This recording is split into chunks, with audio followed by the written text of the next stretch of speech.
Setelah bertemu dengan Ketua Umum Golkar Airlangga Hartarto, Ketua Umum Nasdem Surya Paloh tiba-tiba bicara soal peluang bergabung.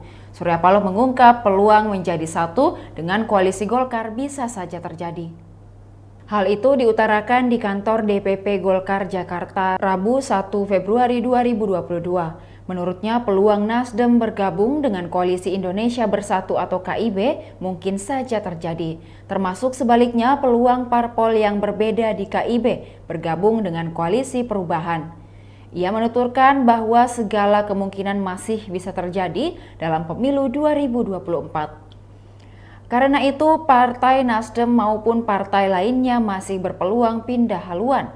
Diberitakan sebelumnya Anies Baswedan sudah mengantongi tiket untuk maju sebagai calon presiden 2024 usai mendapat dukungan dari Partai Nasdem, Partai Demokrat, dan Partai Keadilan Sejahtera. Dukungan dari PKS kepada Anies Baswedan itu menyusul dukungan serupa yang sebelumnya diberikan Partai Nasdem dan Partai Demokrat.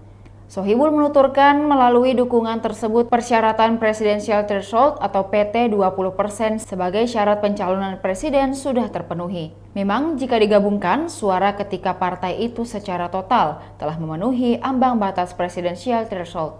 Sesuai aturan ambang batas pencalonan presiden atau Presidential Threshold, dalam pemilu presiden atau Pilpres 2024 adalah 20% kursi parlemen atau 25% suara sah nasional. Sementara berdasarkan hitung-hitungan kursi di DPR, Nasdem memiliki 59 atau 10,26% dari total 575 anggota DPR RI. Kemudian PKS sebanyak 50 kursi atau 8,7% dan Partai Demokrat 54 kursi atau 9,4%. Maka bila ditotal ketiga partai itu sudah 28,36% kursi di DPR.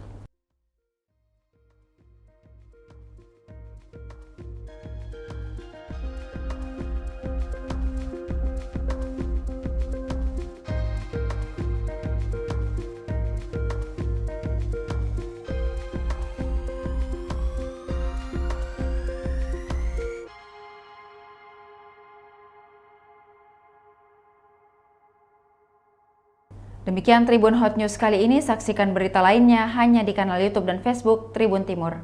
Terima kasih sudah nonton, jangan lupa like, subscribe, dan share ya!